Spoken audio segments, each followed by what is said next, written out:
All right, welcome to Group 1's first meeting. Today is September 23rd. First item on our agenda here, who we have here, we have Casey Pye. Chris Uppman. Ryan Hafen. We have Catherine and Edward as well. They're having some technical difficulties there. I think I got mine working. Oh, good to hear, Edward. All right, so as far as meeting times, what works the best for us? I know we decided on Saturday morning today. Is that something we want to do moving forward? It kind of seems like that's the universal time that everybody's available is on Saturdays. So for me personally, it works the best just because I have other group and team projects that I'm doing throughout the week. So it's kind of the last time available actually. So. Okay, good. So we're not terribly flexible with that. Saturdays work best for me. I have like 5 other groups in my other classes, so it's pretty busy during the week. That's good with me. One thing I will say, once we reach week 10, we're probably going to need additional meetings because getting that app up and running does take a lot of time. Yeah, no, that's probably fine with additional time later on. Yeah, but I think now this one meeting, so where we can share our teaching things that we've done during the week, will probably be good. Yep, good. Edward, you good with Saturday? Yeah, I'm good with Saturday. Once we get past week 10, or even really now, I guess, I'm usually available late afternoon, early evening for most days. Okay. Good. All right, so for the foreseeable future, we'll just stick with Saturday at 10 a.m. Mountain Time. Now, let's go to item 2, teaching schedule and personal plans. I have this document shared with everybody, I believe. So we need to make sure that Catherine, when we get you in on there, feel free to take any from Chris. Chris just put them all together. I just blasted everything. I wanted to make sure that I got things covered. Because I know things covered. I know that we're supposed to teach some of these multiple times. Yeah. Okay. And so I just signed up for everything just in case. Good. So we have it all covered. So Catherine, you can jump in there, and I'll send the link here in the chat. So I've been kind of confused on this. Like, we're just supposed to sign up like for whatever we want to teach whenever we want. Like, it's super weird to me. Yeah, essentially, as long as we have everything covered.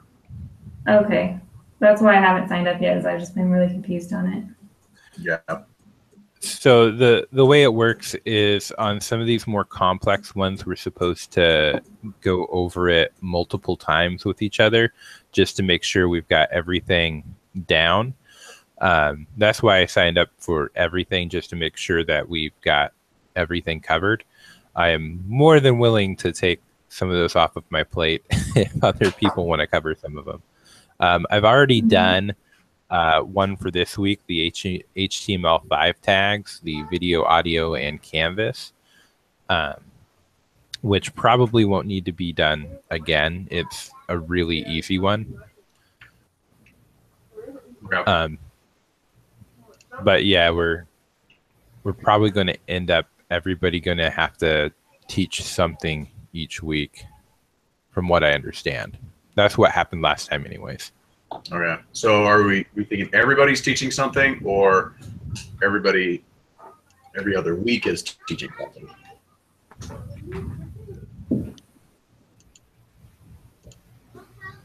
Yeah, I thought the instructions kind of indicated like every other week you'd be teaching something, but maybe that doesn't work out with the volume that we actually need to learn and teach. I don't know. And that may be the case. I mean, the first time I took this class, it was not nearly as clear in the instruction. And this group is larger than the one I had last time. Good. Okay, so let's plan on teaching every other week, essentially whatever you're doing that week would probably make the most sense.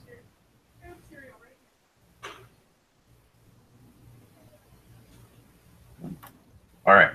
Do we have a clear consensus there? Every other week? Yeah. Yeah. Good. Good. Chris, are you going to want to teach yours today? I've got the videos all made up, and I just play them. They're like 3 minutes each. Okay. And that way we can have 2 of them knocked out today. Okay. All right. So we'll put you in there on the loop. Okay. So make sure, does anybody have any questions on your personal plans? What do you mean by personal plans? Anything, if you're confused with them or anything like that?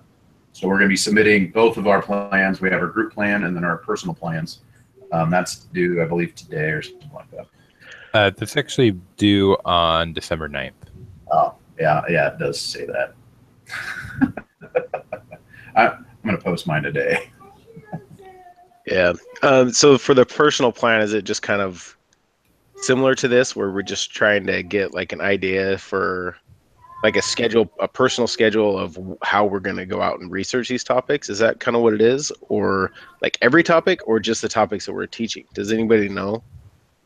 So you'll be doing every topic. So here's here this teaching pertain to this anymore. So I just went with the exact list that they said to do it, or they suggested might be a good way to do it. So this week I worked on topic 1, and next week I'll work on 2 topics.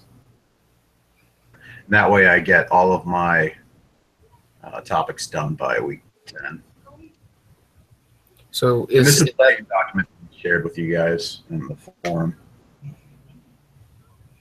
So is the idea of that document to have one with our own, like the schedule we plan to learn it, and the other one be the schedule we plan to teach it? Yeah. So this one is my personal learning. I'm working on these topics, and that's when I'll have them done by the end of that week. Myself on track. And the other one is the group one, where we decide where we teach, when we're teaching.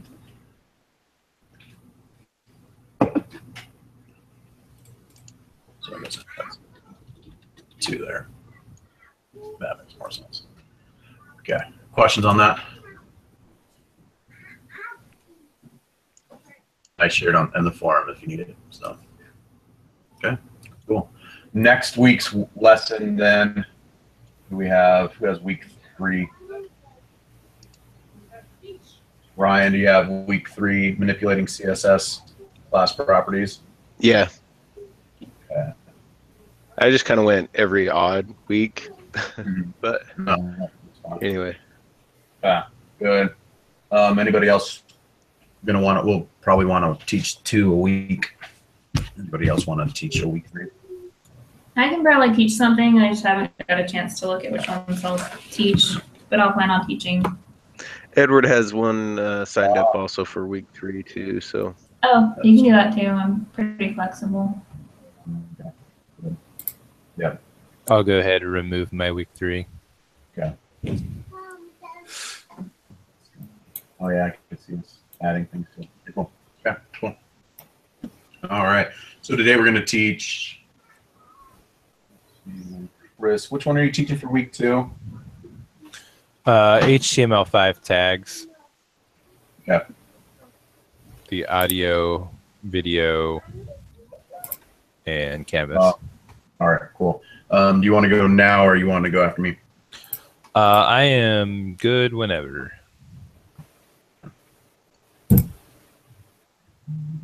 Well, I already have this one up here, so we'll go first. All right.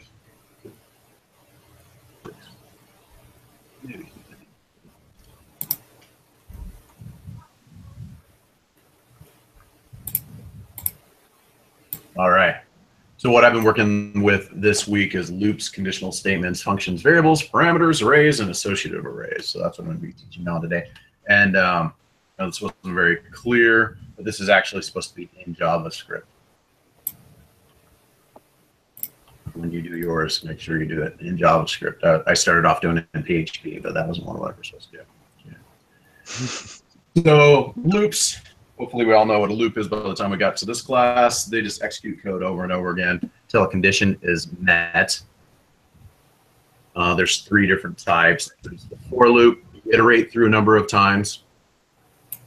While iterates through while condition is true.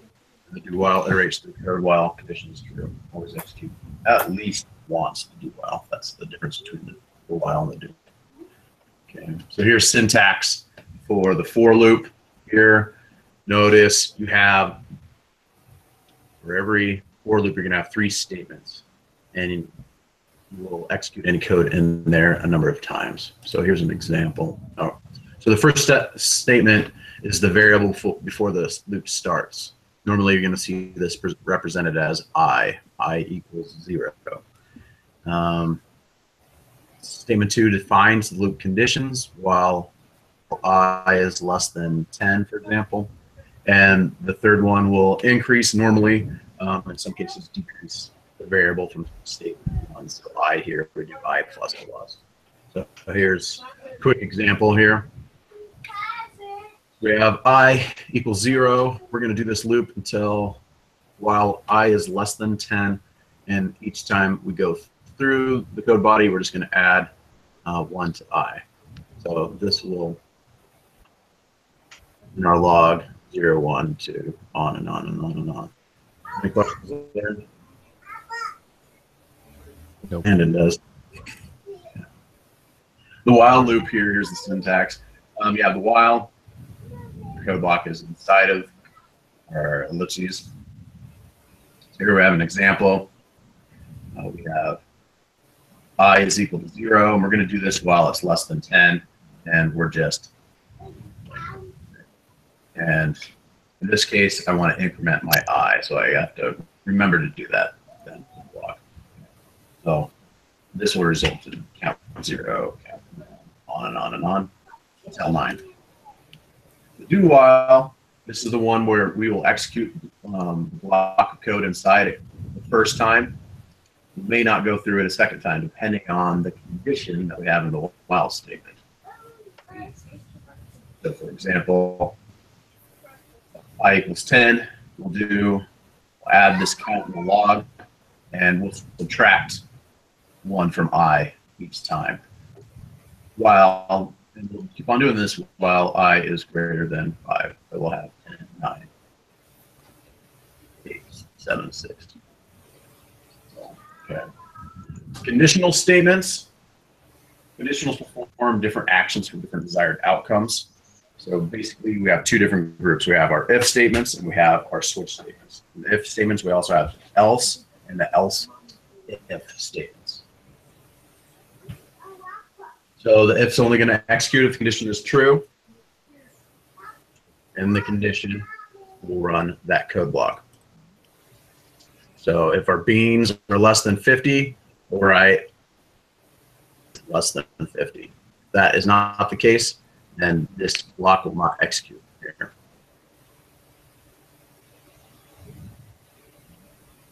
Else statement. The else statement will fire if the original if condition is false. So if your study time is less than 12, we'll write out you need to study more.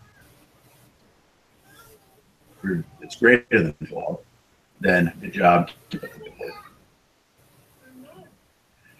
This one's kind of new to me, the else if statement. The else if condition will be assessed if the first condition is false. Condition is false, we'll go to this one and evaluate this condition. If that is false, then we'll jump down into the else statement. So an example here. Your study time is greater than or equal to 15. Really good. Else, if your study time is greater than or equal to 12, you're studying adequately. And if not, you need to study more.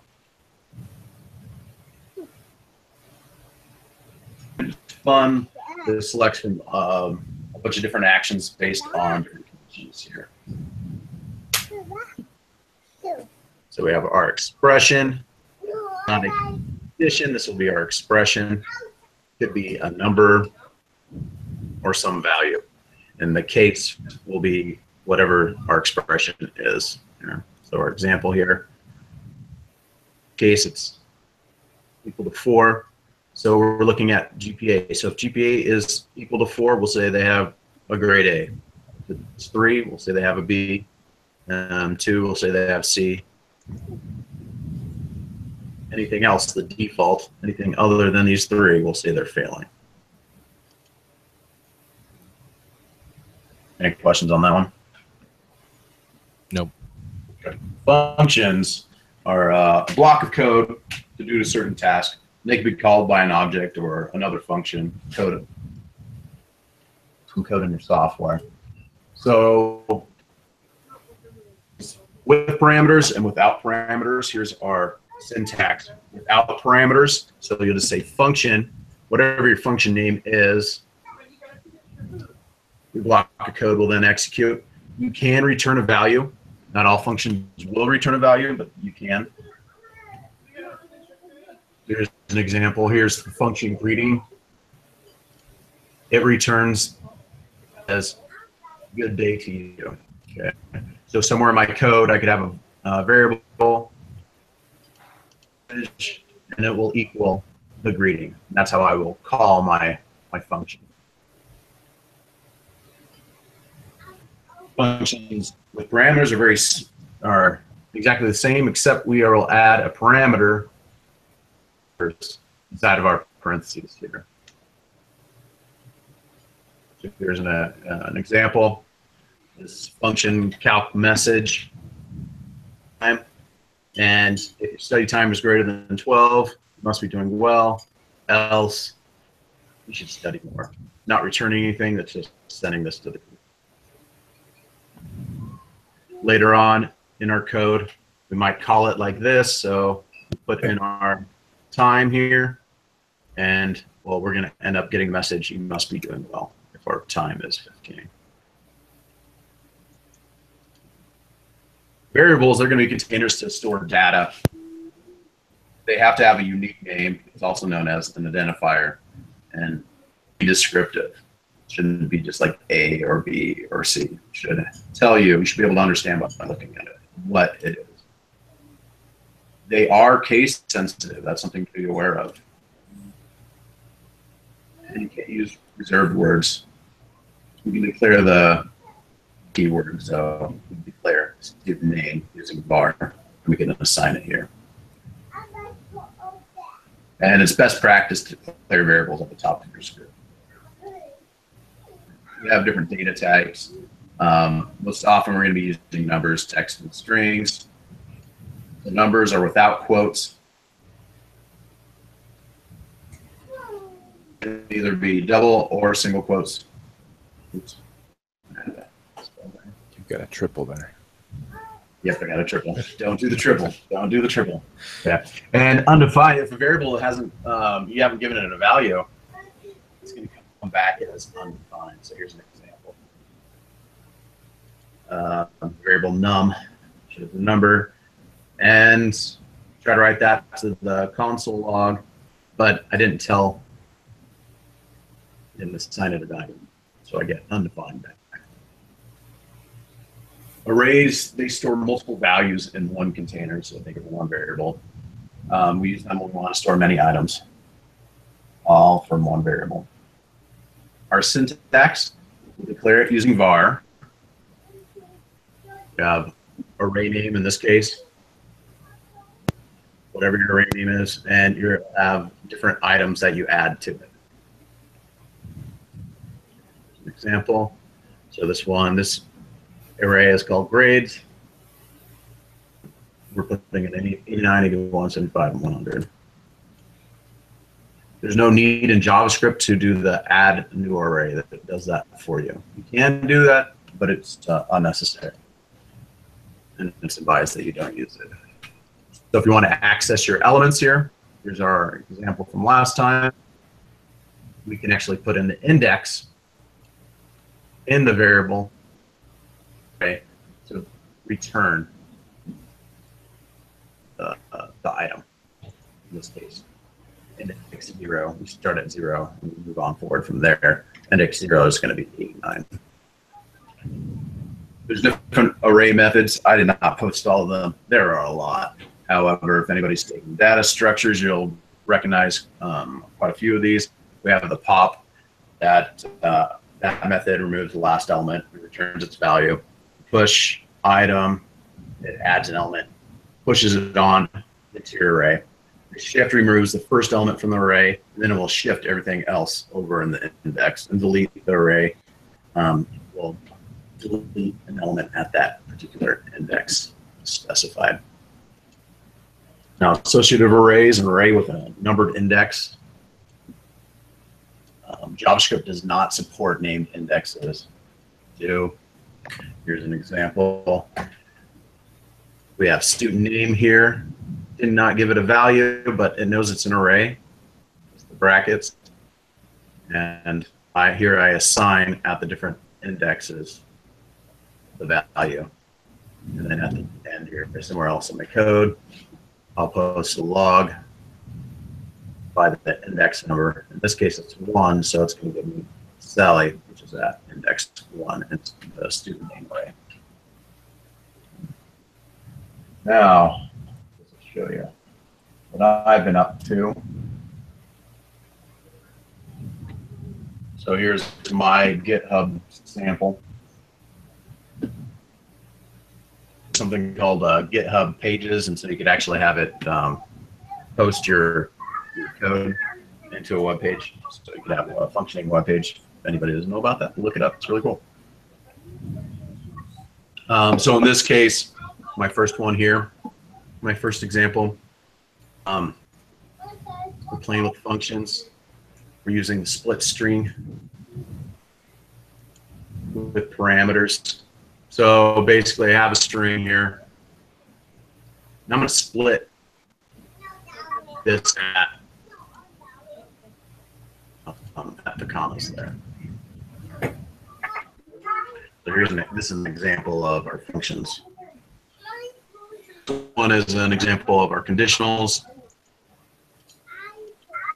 In this case, we have a similar type string separated by a comma, but we use if statements to determine which feature we want to separate at. So if we use the comma, it's going to parse at the comma. But if I wanted to do something else, like I want to parse that beaver, 2 items, dog goes 1, and then everything else after beaver as that. To show. I'll send links so you guys can look at my example if you like. Here's an array. We're just building an array, adding it to. I can put in different names. And it will tell us where our index is. And if I select an index, let's say -1, it's using conditionals. So it's going to tell me that's invalid. But I could do Jill. Oh, yeah, she's at index 1. So that's my artifact for our first days, our first weeks. Any questions? I have a question about the arrays. Yeah. So you showed us well, I guess you didn't show us, but you mentioned the delete index, I think it was. Yeah. When you use that, does it just clear the element at the index, leaving the index unfilled, or does it delete the index and shift everything but to it? Oh, yeah. So it doesn't shift. So that's a way to get holes. So you got to be really careful. So it just empties the index? To the index, you can still go to that index. I believe it'll say undefined, but everything else keeps its same numbering in the index. All right, thanks. So no shifting there. Okay. All right.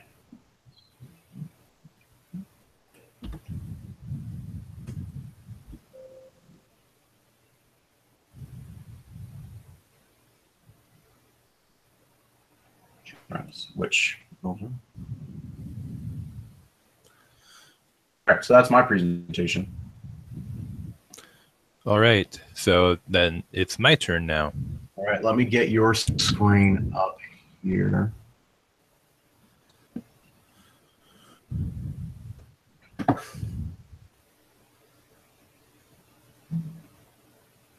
All right, let me get everything pulled up. Seeing Chris's, I just seeing a black screen.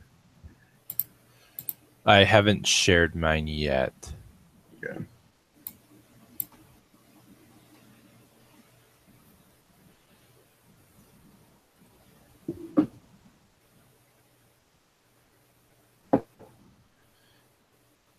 All right, are you seeing it? My little I do video. see it. Yep, I Now, see it. I don't think you're going to get any audio on here, so I'll go ahead and explain what's going on. If you guys haven't tried CodePen.io yet, as far as like doing some simple coding and everything, it's a really cool tool that allows you to have your HTML, your CSS, and your JavaScript all on one page, and you can instantly see what's happening down below it. And so it's really cool. And so I will go ahead and play this video and explain what's going on since there's no sound to it. So this first video I've got that I made is of the canvas tag. And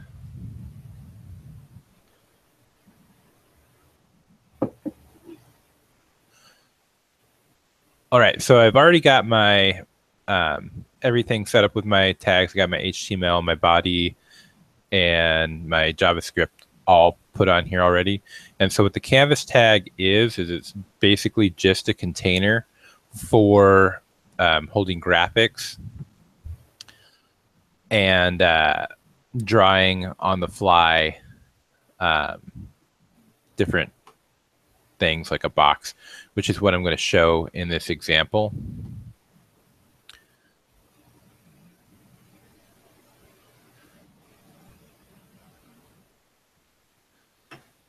And so in the JavaScript area, I'm going to tell it what to do. And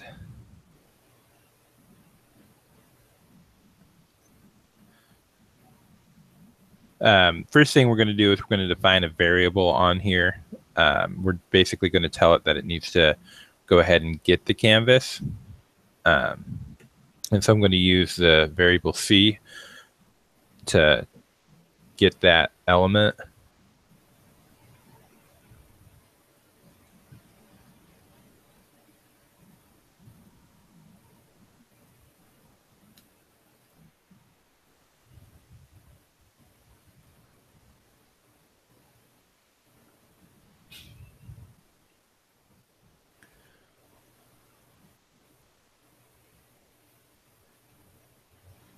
Then I'll just type in the name here, canvas1,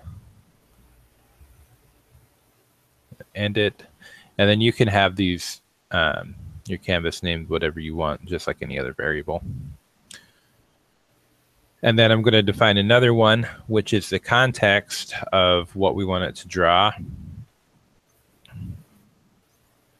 And I'm going to do that by doing c.getContext, and I'm going to make it a 2D object. And that tells the web page what exactly C is supposed to be on here. And so I'm telling it's going to be a 2D object. And then in the next one, I'm going to describe that context on here. And I'm going to put in first on here the fill style. And I'm just going to make it a black fill on there. You can also use other stuff like images. to put like graphics in there. This is just another way you can control the graphics on your web page.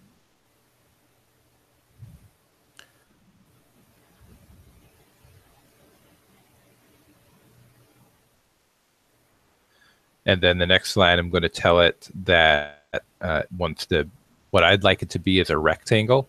And so I'm going to tell it it's a filled rectangle by using the fill rect. And then I'm going to give it the parameters that I want it to have, which is going to make my rectangle just a small 80 pixel by 80 pixel rectangle, and it's going to be 10 pixels from the left and 10 pixels down.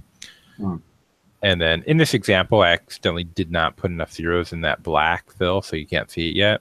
And then once I do that, it'll pop down there. And so it just, the first two numbers on there tell it where on the page you want it, and then the last two tell you how many pixels it should take up. And so that is how you use the canvas on there.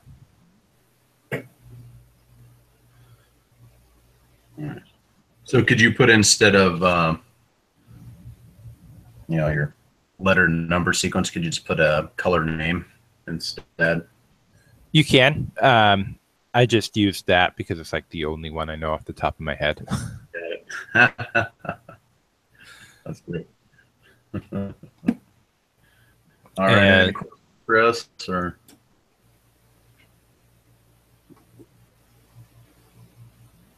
so the next one is the how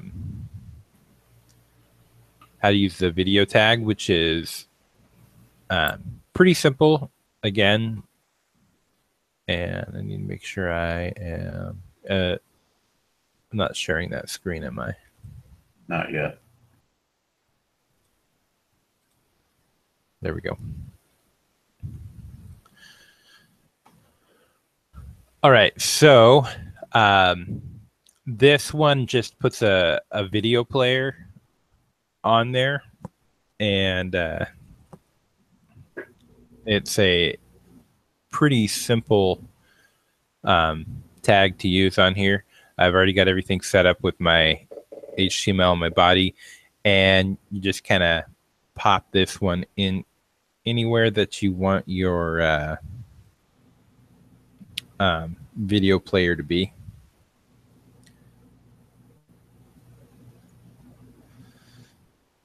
I can hear.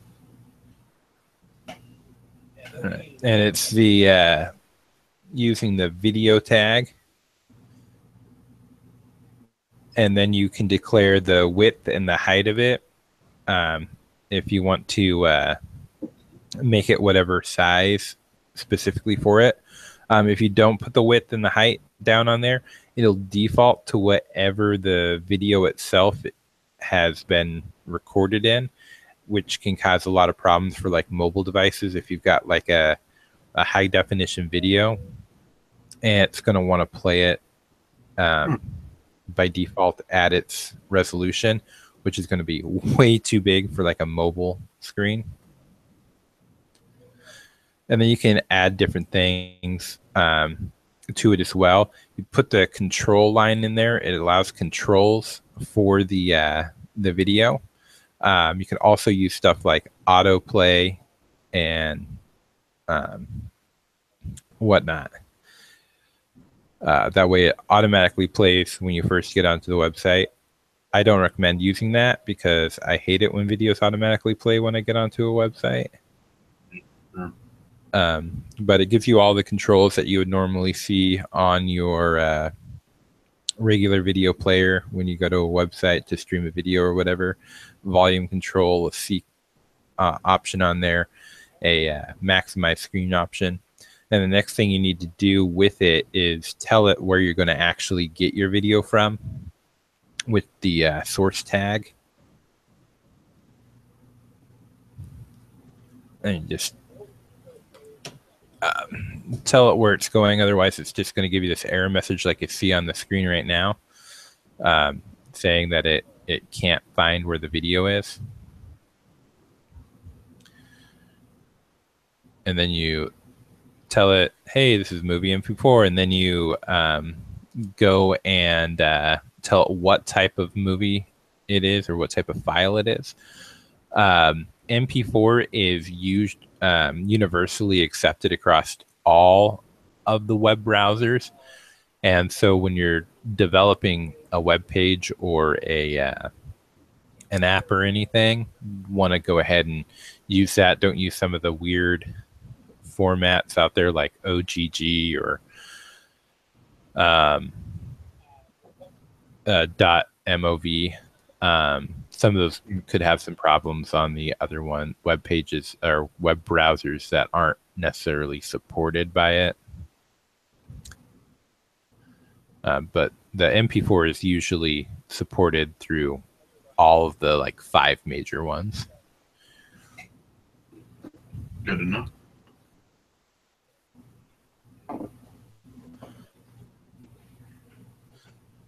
So that is how to set up the video tag on your page or your app, whatever you're going to do. I have a question.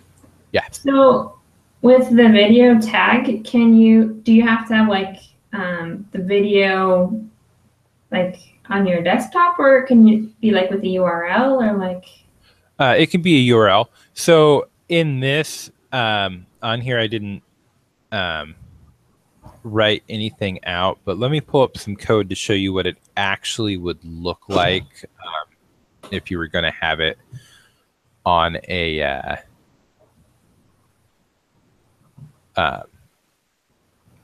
web page. Okay. And we'll go ahead and share that.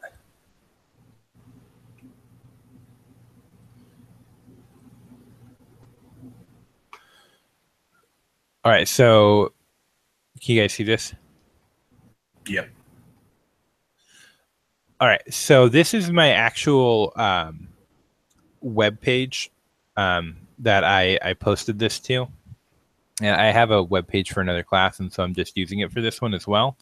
And so I have my video right here, and I said I wanted to make it a 320 by 320 box on here. And my source is right here, wherever I have it in my my directories on my website. In this case, it would be found, and my website is retrend.com, and then it looks in this directory for this movie. So I have it in the MISC directory, and then inside there, media, and then it looks for the file right here, which is movie.mp4. And if I wanted to use a movie from another website or something like that, assuming I had permission from the creator to do that, you could type in a URL on there, like, you know, from like DisneyUnlimited.com or something like that. It would work the same way. So you can link it to another website, but there can be legal issues with that. Yeah. So definitely don't do that unless you get permission, but you can get your source from another URL. Okay, thank you.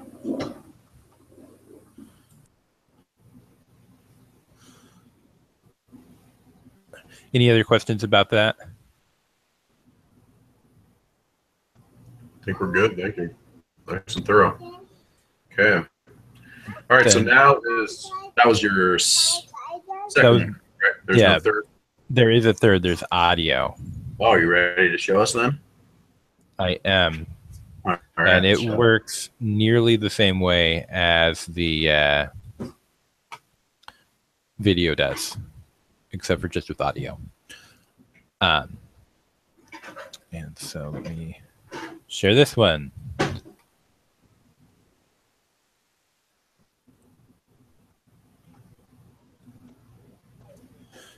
All right, so I've got everything set up again. And what you'll do is you'll go through and set it up with the audio tag just by going through and using inside your body or wherever you want this audio, and then you can add controls. If you put in just the audio on there, it will just automatically play it whenever someone goes onto the website, which can be pretty annoying. So I'm going to put audio and then add controls to it. That way somebody can play or pause at will or seek. And then as you can see, it just popped up the little control bar right at the bottom here, which is your standard audio controls. And then just like we did with the video on here, we're going to have a source for it. You can control the seek and the volume control. You can mute it if you want to. And so just like with the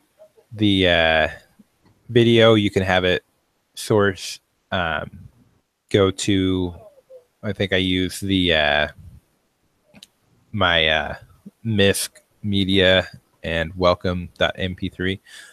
MP3 is also another universally accepted format across all of the web browsers. There are a couple other audio formats like .wave or .ogg, which are used by most of them, but not all of them. So if you have those, they will error out.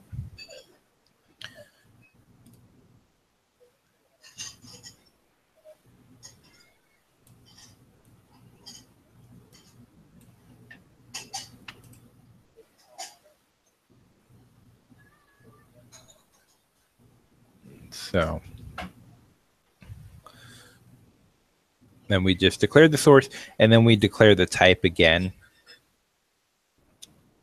on there, and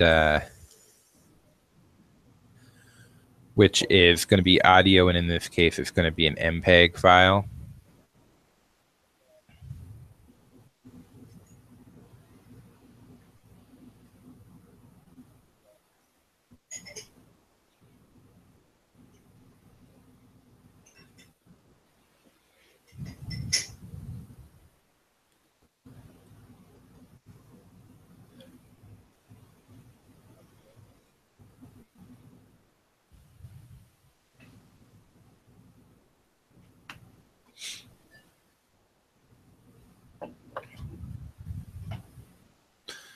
And so then that's your basic audio control system right there, how you put audio onto your website or your app or whatever you're developing that uses HTML.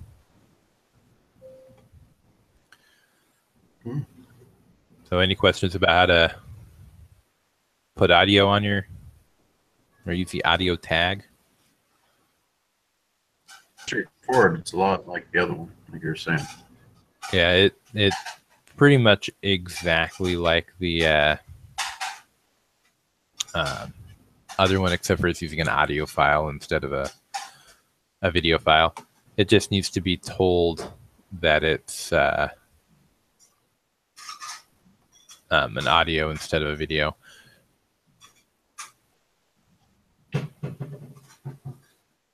And I want to stop presenting, but it is not allowing me to stop presenting. Oh, I'll do it.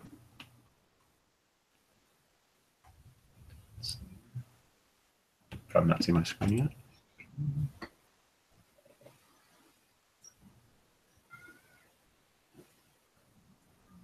All right, can you guys see my screen now? Yeah. Yep. Okay. All right. So we're at the end of the meeting here. So we're going to plan to teach every other week between the 5 of us. And we decided to meet every Saturday at 10 a.m. Mountain Time for the foreseeable future. Any other items we need to cover?